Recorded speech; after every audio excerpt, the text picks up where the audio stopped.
Hello, everyone, and a very warm welcome back to the Deep Dive. Great to be here. Today, we're diving into a crucial topic, one that's really essential for both individual career growth and, well, organizational success. Absolutely. Performance management. Exactly. So whether you're an employee, maybe wondering how your contributions are valued, or perhaps you're a manager trying to inspire your team, help them reach new heights. Then this deep dive should have some really valuable insights for you. We'll explore how effective performance management, it goes way beyond just those annual reviews, right? Oh, definitely. It becomes more of a continuous cycle. Growth, Yeah. achievement, that's the goal. Let's learn how to maximize potential.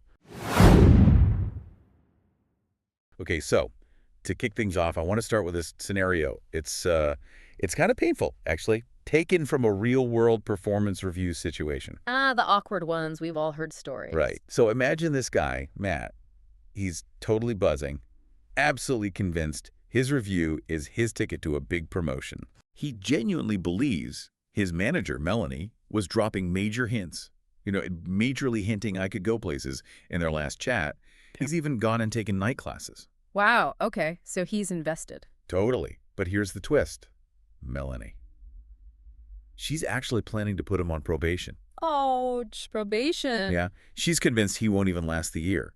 Her view of him was, and this is a quote, extremely negative. Negative how? She saw his appearance as sloppy, him as passive, unmotivated, said his work was completely substandard, basically not much of a future for him. Wow. That is a huge disconnect. Huge. So the big question is, how on earth do two people walk away from, what they thought was the same conversation with such wildly different takeaways? That's the million-dollar question, isn't it? It's not just awkward, it's a massive problem. And, that scenario, it just perfectly highlights the breakdown that happens when performance management isn't really working effectively. That annual review, like the one Matt and Melanie are heading into, it's definitely part of the picture. But if it's treated as the only part. Or the only time you give real feedback. Exactly. Then you end up with these, painful misalignments. It's really just a symptom of something deeper. Because performance management, at its core, it's meant to be a strategic thing, an ongoing approach. Okay. Strategic how? It's about making sure the whole organization is running efficiently, effectively. At every level, the whole company, departments, individual employees. So everyone's pulling in the same direction. That's the idea, making sure business objectives are met. It's interesting. The term was actually coined by Dr. Aubrey Daniels way back in the 70s. Oh, really? Yeah, he initially described it as managing behavior to get, favorable results. Okay, so that's the theory. But for people listening who might just dread that annual review, what's the shift? How do we get past that one stressful meeting? How does it work day to day? The biggest shift is seeing it as a continuous cycle. It's not a one-off thing. Right. The U.S. Office of Personnel Management actually breaks it down into 5 key components, and you can really see the ongoing nature there. Okay, what are they? First, there's planning work and setting expectations. So clearly defining the job, the duties. Makes sense. Second, continually monitoring performance, keeping tabs throughout the year, not just at the end. Okay, ongoing pulse check. Exactly. Yeah. Third is developing the capacity to perform. This means giving people the support, the training, the tools they need. So helping them succeed. Right. Fourth is periodically rating performance in a summary fashion. Now, this is where that annual appraisal fits in. Ah, so it's just one piece. Just one piece. Huh. And finally, fifth, rewarding. Recognizing people's contributions. That's vital for keeping motivation high, you see. It's designed to be this living process, something that helps prevent those Matt and Melanie disasters. Yeah, I can see that. For instance, something really practical is keeping a performance journal. The journal. Yeah, employees can use it to track their goals, their accomplishments all year round. It gives a much fairer picture than trying to remember everything 12 months later. That's true. Memory is tricky. And then managers can actually link up with those journals, understand the employee's perspective. It helps bridge those communication gaps before they become huge problems. Imagine if Matt had kept one. Right. Maybe he'd have flagged Melanie's feedback earlier or had proof of his efforts. Could have changed everything. That makes so much sense.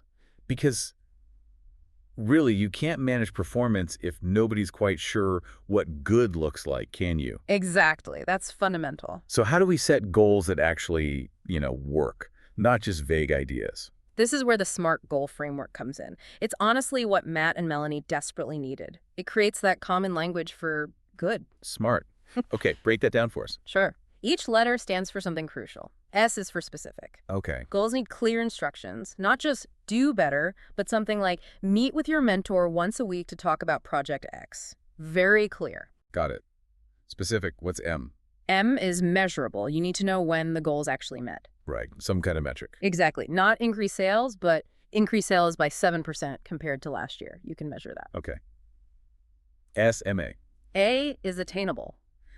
Goals should stretch people, challenge them, but they have to be actually reachable. Realistic ambition. Precisely, like aiming to reduce turnover by 10% might be attainable, whereas reduce it by 60% probably isn't. Right. Okay. Attainable. R is for realistic, Well, or sometimes relevant. The goal needs to relate to the employee's job and abilities, and crucially, they need the resources to do it.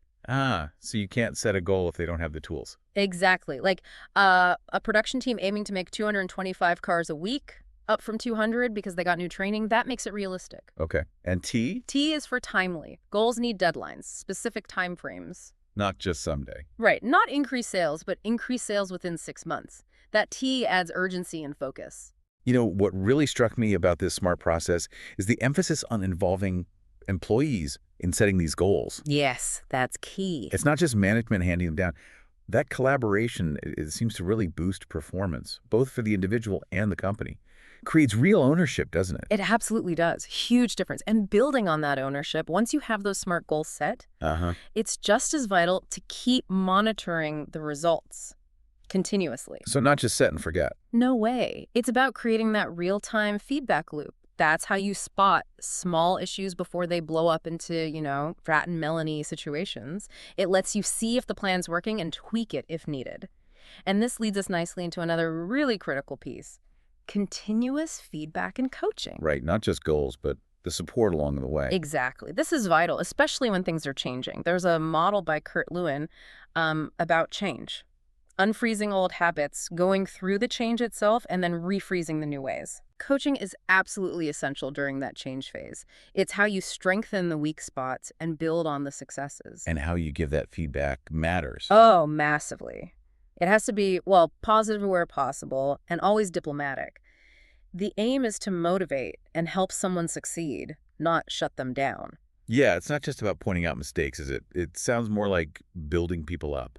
Precisely. The manager often takes on this performance coach role. Like a sports coach. Sort of. They need to be good at communicating, encouraging, praising, and yes, correcting when needed, but doing it constructively. So what does that involve?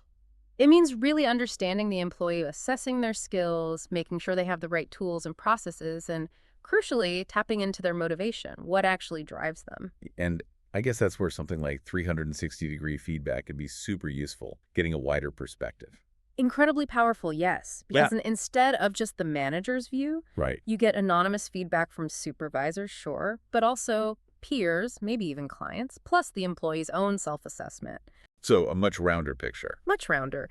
And, traditional reviews, if they feel unfair, can really damage trust. Yeah, I can see that. But 360-degree feedback tends to encourage more cooperation, gives a more accurate view. There's a great case study, actually. Oh, yeah? A department manager in a production company, he used 360 feedback, realized he wasn't being seen as very supportive.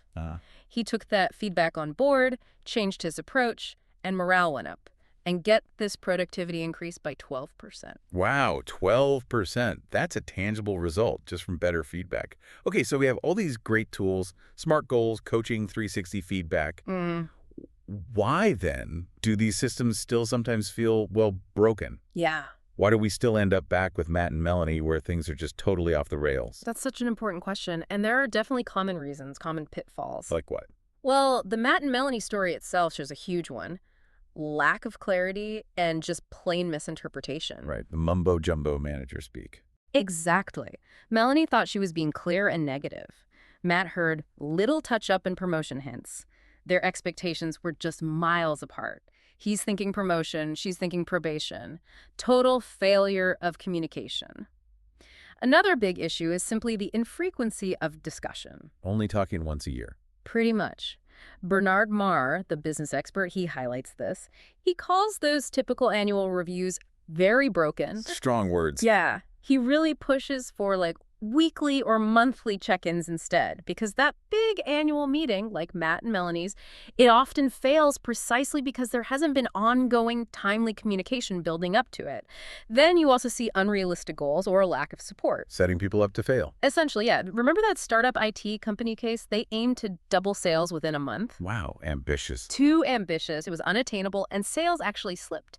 They only recovered when they reset to a more realistic 10% increase and provided training. The support part. Crucial. Same with a retail chain example. They set sales goals, but didn't give employees any new sales strategies or direction. The goals just fizzled out. Poor communication of expectations is another classic. How so? There's a case study about Hank and Lester. Hank just dumps this mountain of work on Lester, no explanation. Lester's totally confused, hopes dashed. Oh, dear. It only got sorted when someone else, Mary, stepped in and gave Lester a clear roadmap to success. Simple guidance made all the difference. Communication again. Always. And finally, sometimes it's a misalignment of motivation. Meaning? A printing company example. They had competitive salaries, nice offices, but still suffered high turnover. Why? They did a survey. Turns out employees valued work and life balance way more than the pay or the fancy office. Yeah. Management had to completely adapt their policies to match what actually motivated their team. So if we try and tie all these threads together, all this effort, the cycle, the clear goals, the feedback, why does it truly matter? What's the big picture payoff? Well, thinking about individuals first, the benefits seem really clear. You get much clearer expectations, right? You actually understand your role better. Definitely. And there are real chances for learning and skill development through that coaching and having goals aimed at your own growth. Yes, personal development is key. Plus, increased job satisfaction, more motivation. That comes from getting specific feedback, feeling supported, getting recognized. Feeling valued. Exactly. Feeling valued, understanding how your work actually contributes to the company's success. That's huge for morale. And looking at it from the organization side, the benefits are equally, if not more, profound. How so? Well, first off, improved efficiency and effectiveness. It's a strategic way to hit those business goals consistently. Okay. Which leads directly to increased productivity and profitability. And we saw concrete examples of this. Right, the case studies. Yeah. XYZ paper company turning around a 20% decline to get a 10% increase after putting in incentives and evaluations. That's significant. Or the retail chain boosting profits 8% with better goals and training. The production company getting a 12% productivity jump from 360 feedback. The printing company cutting turnover 15% and boosting productivity by focusing on real motivators. These aren't small numbers.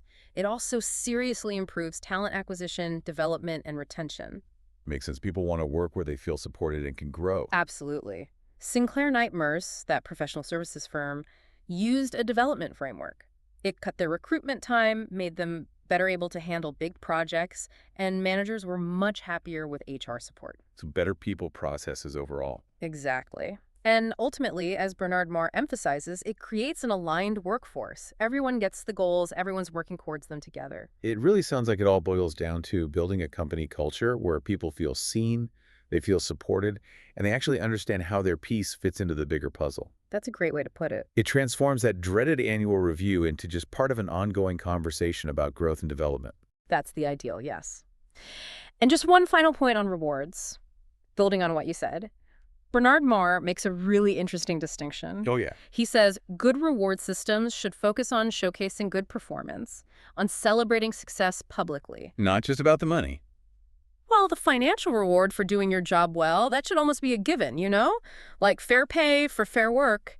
But the real motivational boost often comes from that recognition, from feeling truly appreciated for the impact you've made. Being seen and celebrated. Makes sense. And that brings us to the end of our in-depth discussion on performance management. Thank you so much for joining us today. Thanks for having me. It was a great chat. We really hope you've gained a clearer understanding of how a well-structured performance management system can empower individuals and really drive organizational success. Remember, it really is all about continuous improvement, clear communication, and that supportive development piece. Absolutely. If you found this deep dive insightful, please do show your support. Hit that like button, maybe share it with colleagues or your network. And subscribe to the channel for more essential professional development content. Until next time, Yeah. keep nurturing high performance.